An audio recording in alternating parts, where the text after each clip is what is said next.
Bangladesh. Of its nearly 150,000 square kilometers of land surface, almost half of that is considered as a special marsh ecosystem known as wetlands. In fact, Bangladesh has been bestowed with the world's largest wetlands and deltas found within the Ganges, Brahmaputra, and Meghna river systems. The wetlands of Bangladesh provide not only a wide range of important ecological, cultural, social, economic, agricultural, and commercial values to its people, but it also is the home for uncounted millions of plants and animals that are of substantial significance both locally and globally.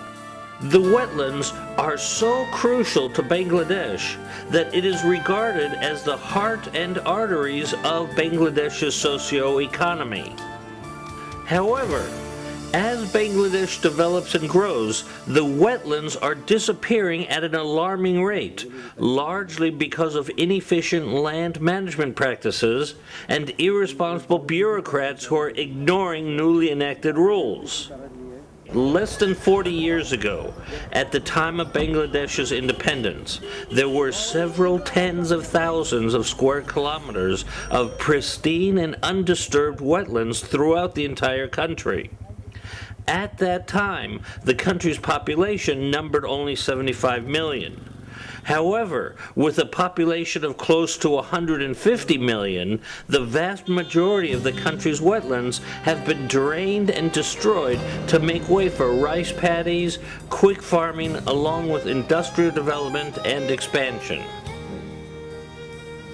Recent studies have shown that well over 400 vertebrate species of fish and other animals inhabit these wetlands, including many species of globally threatened and endangered birds, as well as over 300 plant species.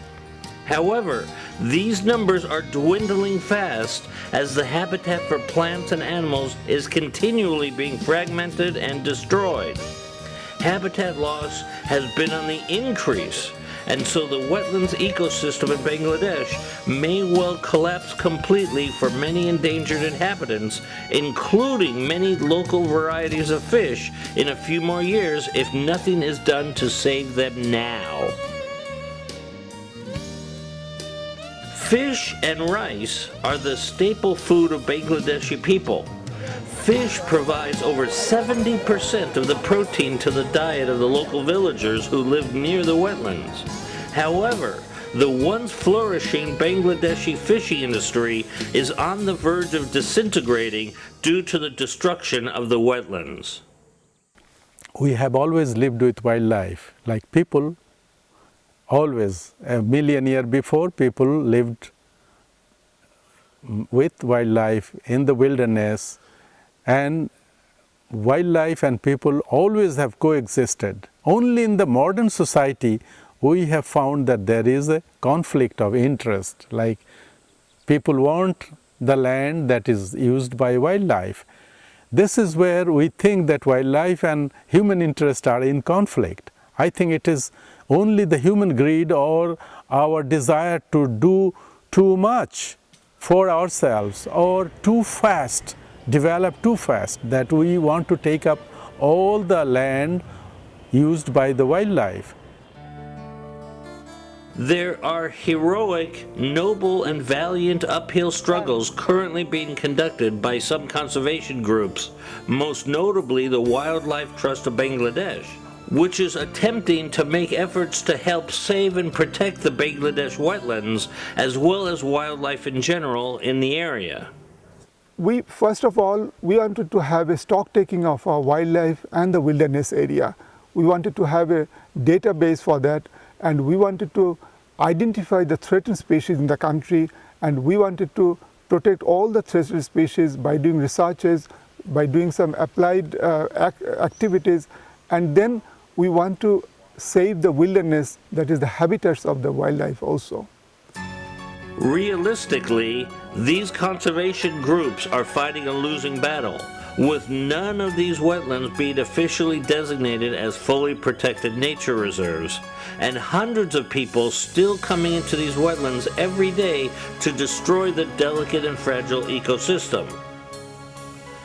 Even though there are some exceptional actions taken by a few government agencies and non-governmental organizations intent on protecting these wetlands, the government of Bangladesh has as yet been unable to stop the enormous and tragic loss of habitat to stem the dwindling biodiversity of Bangladesh's wetlands.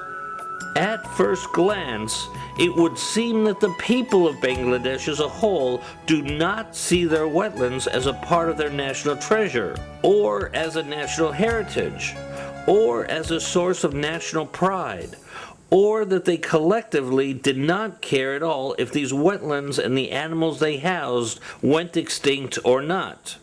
Or perhaps the people of Bangladesh have no idea of the situation facing their wetlands, and that maybe they'd be able to identify with the plight of their wetlands if they became aware of the situation. So, pioneering leaders in conservation such as Inayatullah Khan, Dr. Anwar, Inam ul Haq, and their team at the Wildlife Trust of Bangladesh, as well as Faridur Riza Shagor and Shahidul Alam of Channel I in Bangladesh, in conjunction with the noted biologist Dr. Elliott Haimoff and his documentary production company Global Science Productions, have decided to all join forces and produce a 1-hour high-definition TV documentary special on the plight of the wetlands of Bangladesh.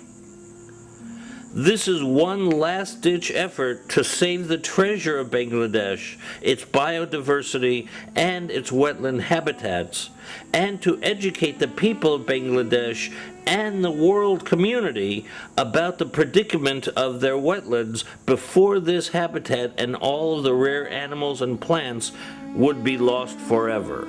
Otherwise, it will be too late, which it may already be, and the extinction of the fish species, birds, mammals, and other animals and plants that once thrived in the wetlands of Bangladesh will be a done deal.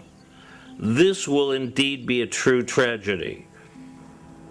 It is even more deeply felt when considering how, after all, the Bangladeshi people fought so hard to gain their own independence that went hand in hand with their desire to control their own country's resources by themselves and for themselves. Every time we have a crisis in the country, we fight together. And if our politicians, if our conservationists, if our social scientists could tell them that we have to fight to conserve our wildlife, wilderness, and the habitats, and the forests, and the wetlands, I'm sure that we'll be able to conserve our land, we'll be able to conserve our forests, we'll be conserve our wildlife, including the hula gibbons.